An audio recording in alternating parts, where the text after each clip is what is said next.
मैं डॉक्टर सुनीता कुलश्रेष्ठ, सह आचार्य, MSc college Bharatpur, आज प्रथम वर्ष के प्रथम प्रश्न पत्र में भ्रमर गीत सार जो है सूरदास कवि द्वारा रचित भ्रमर गीत सार है, उसके काव्यात्मक मूल्यांकन के बारे में बताऊंगी। भ्रमर गीत की कथा। भ्रमर गीत सूर सागर का सबसे अधिक मर्म स्पर्शी और वाग्वेदक अंश है। उपालंबों की श्रेष्ठता के कारण इसका सूर साहित्य में प्रमुख स्थान है। गोपियों के हृदय सर्वस्व श्री कृष्ण कंस के निमंत्रण पर मथुरा चले गए। गोपियों ने व्यथित हृदय से विदाई की। नंद को मथुरा से अकेला आया देखकर उनकी उमंगों पर पानी फिर गया। वे कृष्ण की स्मृति में घुल घुल कर जीवन बिताने लगी। पावस उनके नेत्रों में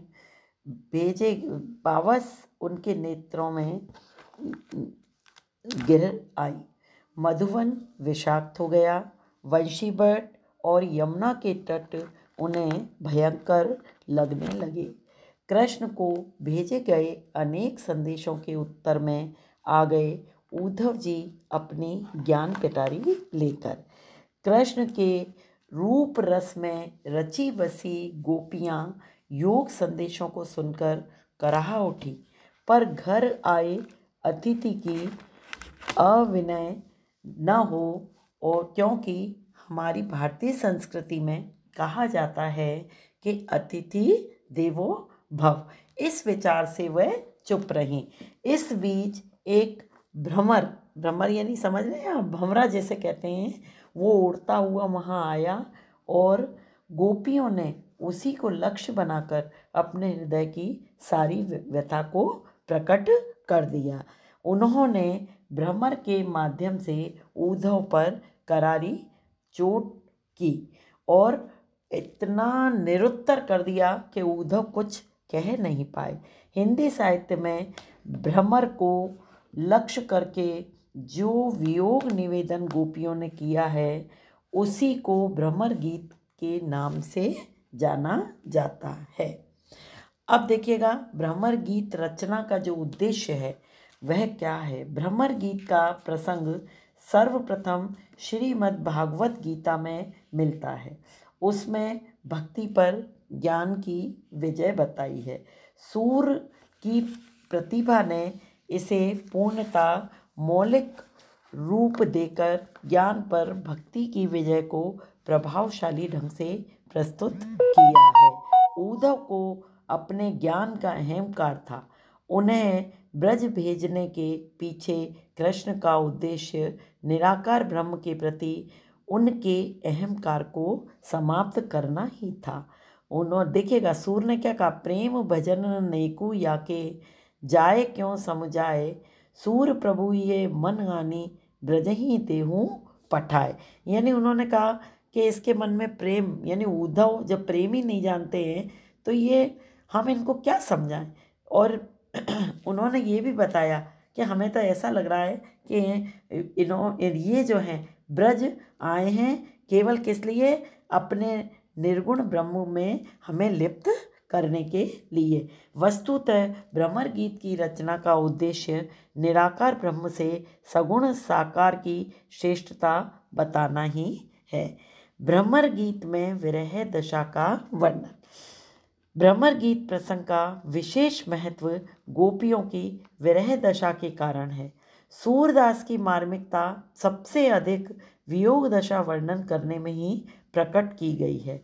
गोपियाँ पूरी तरह से कृष्ण प्रेम में रंगी हुई हैं। वे उद्धव की रूखी सूखी और नीरस बातें सुनकर कैसे धैर्य धारण कर सकती हैं।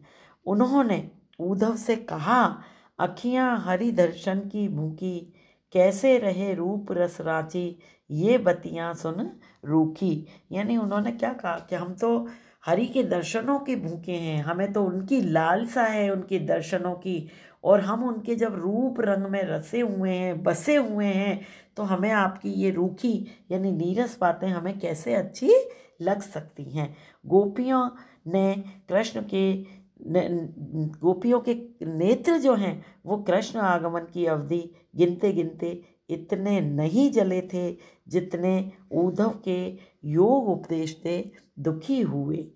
अवधि गणत एक टकमग जोवत तव इति नहीं दुखी, अब इन जोग संदेशन ऊधो अति अकुलानी दुखी।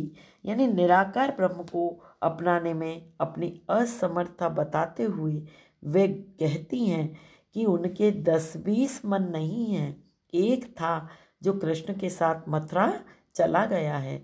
अतः वह उद्धव के निर्गुण ब्रह्म को कैसे मान सकती हैं। और क्यों? क्योंकि जब मन ही, भले ही यहाँ पर शरीर है किंतु उनका मन तो जो है वो कृष्ण के साथ में ही गया हुआ है। और गोपियाँ देखिएगा क्या कहती हैं, उधो मन नाही 10-20, एक हो तो सो गयो श्याम संग को आराधे ईश। यानी आपके द्वारा बताए गए ईश्वर की आराधना हम कैसे कर सकते हैं। प्रिय के वियोग में उन्हें कुछ भी अच्छा नहीं लगता है। रात उन्हें नागिन के समान डरावनी लगती है। उन्होंने कहा है, प्रिय बिन नागिन कारी रात। यानी कभी कभी वे प्रेम के पंथ को ही दुख का मार्ग बताती हैं। प्रेम करके किसने सुख पाया? यानी उन्होंने प्रश्न किया कि प्रेम करके किसने सुख पाया? वे अपने प्राण भ्रमर कमल क्रोध का बंदी, यानी उन्होंने ये बताया है कि हमारे प्राण तो कृष्ण में गई हैं, कृष्ण के साथ हैं। जैसे भंवरा जो है कमल खिलता है उसके अंदर जब जाता है उससे प्रेम बहुत करता है, किंतु शाम होते होते जब कमल बंद हो जाता है तो उसकी क्रोध में वो रात भर बंदी रहता है। सारंग को प्रेम के कारण बाण सहना पड़ता है। और उन्हें माधव से प्रेम करके क्या मिला जो मथुरा जाते समय उन्होंने शब्द भी नहीं कहे। प्रिय के बिना आंसू बहाने और दुखी होने के अतिरिक्त वे कर भी क्या सकती हैं। गोपियाँ कहती हैं, प्रीति कर काहू न सुख लयो, प्रीति पतंग करी पावक सो, आपे प्राण दयो।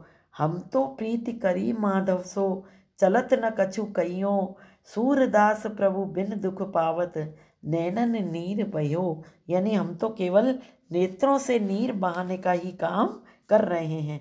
प्रिय वियोग में उन्हें सुख देने वाले सारे उपकरण दुखदायी प्रतीत होते हैं, क्योंकि कहा भी जाता है कि जो वस्तु स्थितियाँ संयोगावस्था में अनुकूल लगती हैं वही वियोगावस्था में प्रतिकूल लगने लगती हैं। शीतल चंद्रमा भी अग्नि सा दाहक प्रतीत होता है।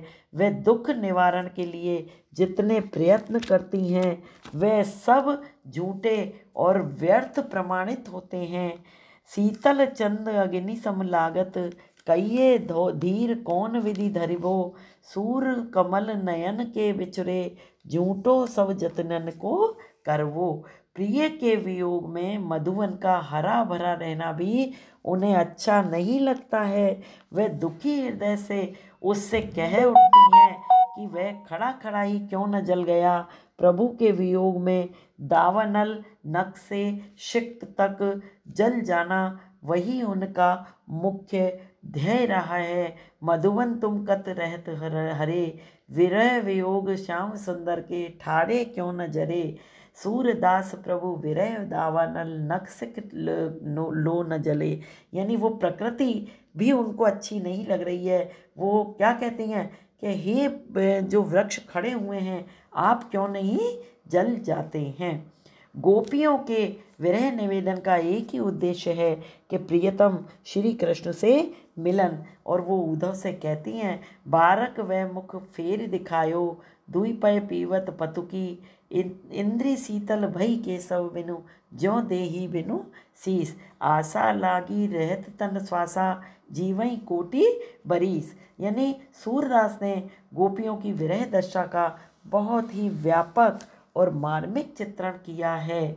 और इससे हमें लगता है कि सूर जो हैं उनकी विरह दशा का वर्णन स्पर्शी और कलात्मक है। आगे देखिए, निर्गुण भक्ति का खंडन।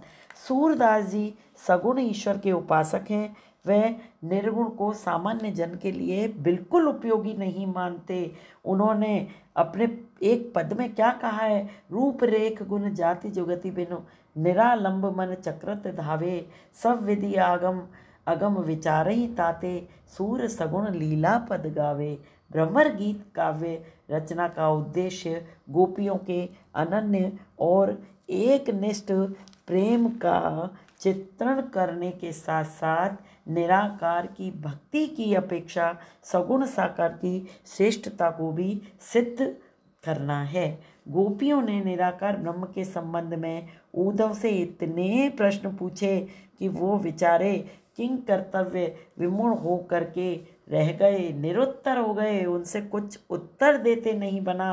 प्रेम के उस विश्वविद्यालय में पहुंच करके और वे भी प्रेम मार्ग के अनुयायी हो गए। गोपियाँ सगुण भक्ति के मार्ग को सरल और सीधा बतलाती हैं और निर्गुण निराकार मार्ग को कांटों से भरा हुआ अब कहती हैं। काहे को रोकत मार्ग सूधो, सुनहु मधुप निर्गुण कंटक के, राजपंथ क्यों रूंधो। गोपियों को तो ये विश्वास ही नहीं होता कि कृष्ण ने उद्धव को भेजा होगा। उन्हें लगता है कि जरूर कुब्जा नहीं भेजा होगा, वे कुब्जा के भेजे हुए ही यहाँ आए हैं।